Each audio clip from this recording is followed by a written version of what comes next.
Bien, donc nous allons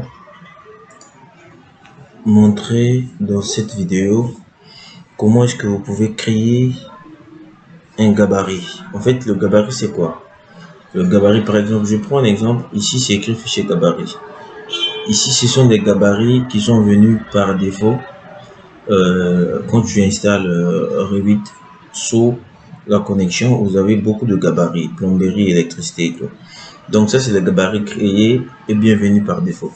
En fait, vous n'êtes pas obligé d'utiliser les gabarits venus par défaut de Revit. Ok, vous avez la possibilité de créer votre propre gabarit.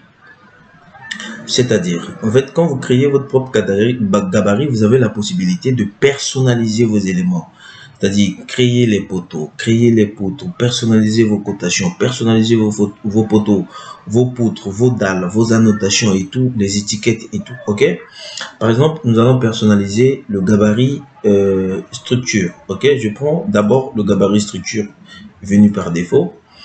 Ok? Je l'ouvre d'abord. Je vais l'ouvrir d'abord. Et puis, on va voir ensemble, étape par étape, comment vous pouvez personnaliser. En fait, c'est quoi? Vous travaillez sur un projet, vous personnalisez ce projet, vous utilisez plusieurs éléments, ok, que vous pouvez enregistrer le gabarit pour que prochainement, quand vous allez travailler sur un autre projet, vous enregistrez ce gabarit.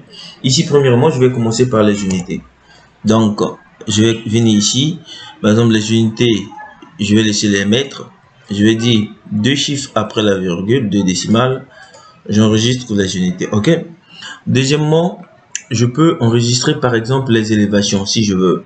Ok, mais les élévations, forcément, je n'ai pas obligé parce que tous les projets n'ont pas les mêmes coupes en fait. Ok.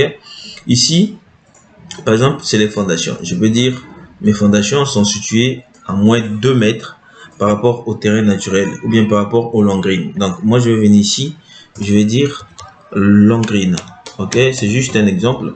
Ok, je vais venir ici, je vais dire long green et ici, je vais dire le plancher ORDC qui est situé par exemple à 3 mètres au niveau long green ou bien je peux dire que ce soit à 3 mètres 20 par rapport au niveau long green. Ok, maintenant je peux aussi ajouter d'autres étages, c'est-à-dire ajouter d'autres niveaux en fait que je peux utiliser.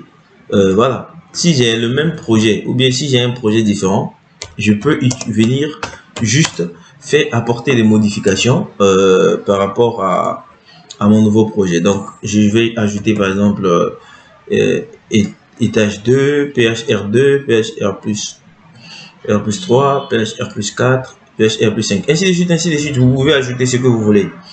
Bien.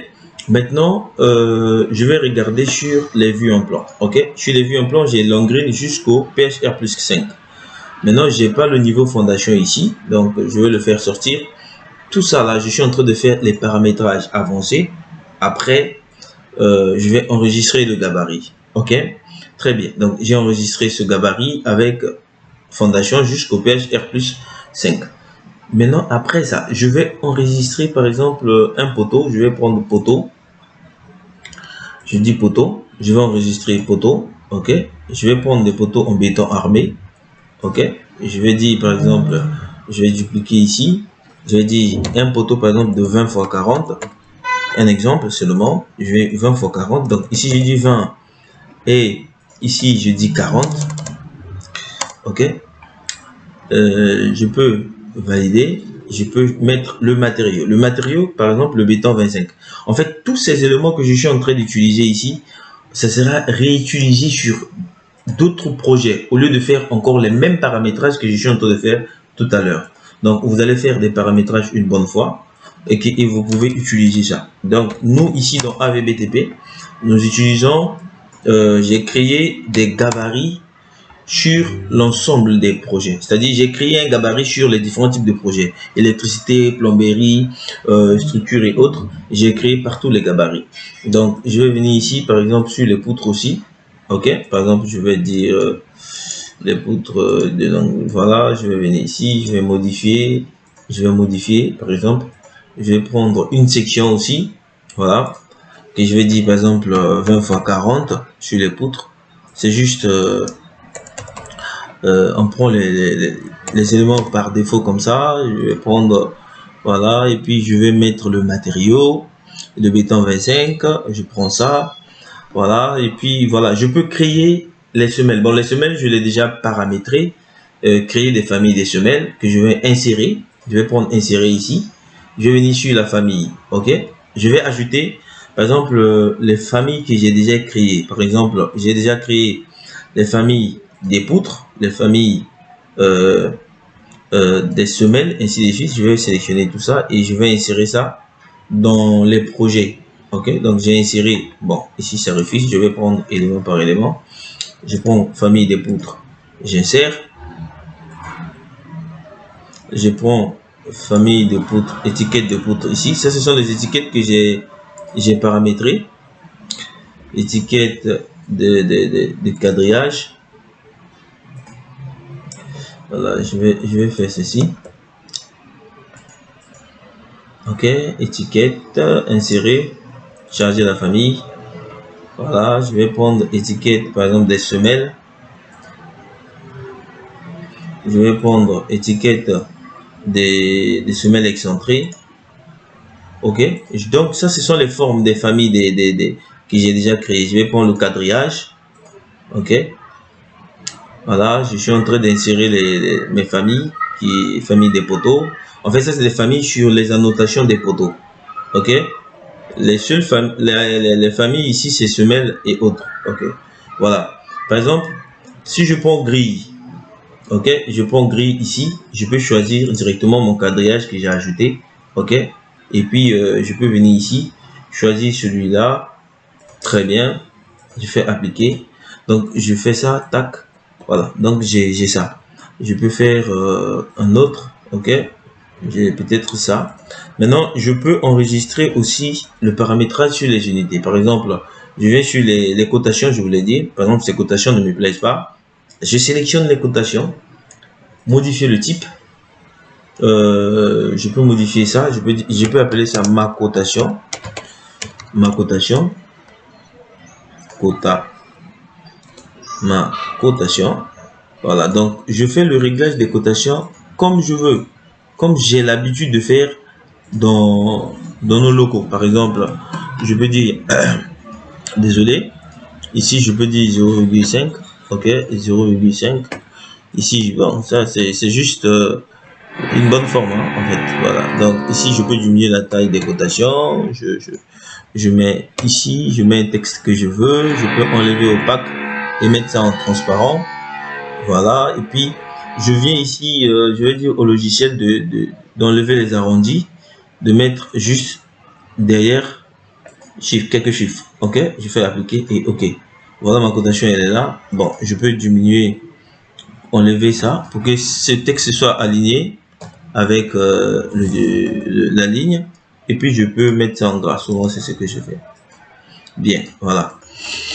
Donc, on a toutes ces informations qu'on a réunies, cotation, tous les poteaux qu'on a pris et tout qu'on a réglé. Maintenant, on va enregistrer ça pour que ce soit un gabarit qu'on va utiliser sur les autres projets à long terme. Donc, je vais venir ici, je vais dire au logiciel d'enregistrer ça comme étant gabarit. Je vais dire AVBTP, AV-BTP, G, gabarit, structure. Gabarit, structure, ok. Donc je vais enregistrer le gabarit. Voilà, une fois le gabarit enregistré, il faudra qu'on l'insère dans Revit. Si vous n'insérez pas ça dans Revit, vous n'allez pas voir ça.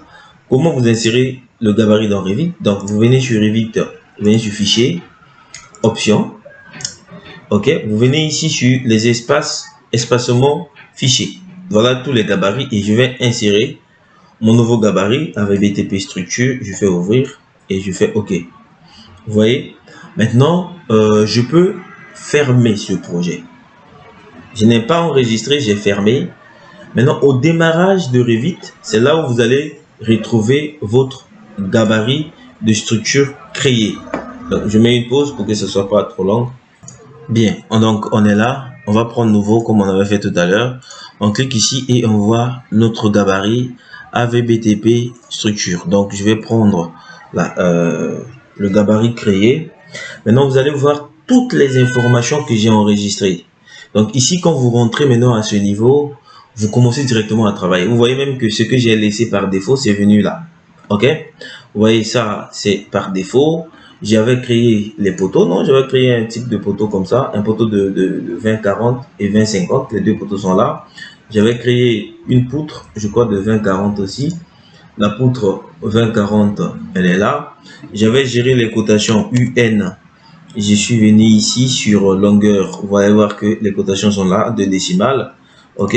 J'avais calé les hauteurs. Vous voyez que tout est là. Si je clique ici, tout est là. Donc ici, ce que vous allez faire, c'est juste faire des modifications par rapport aux différents types de projets, par exemple, par rapport à leur hauteur.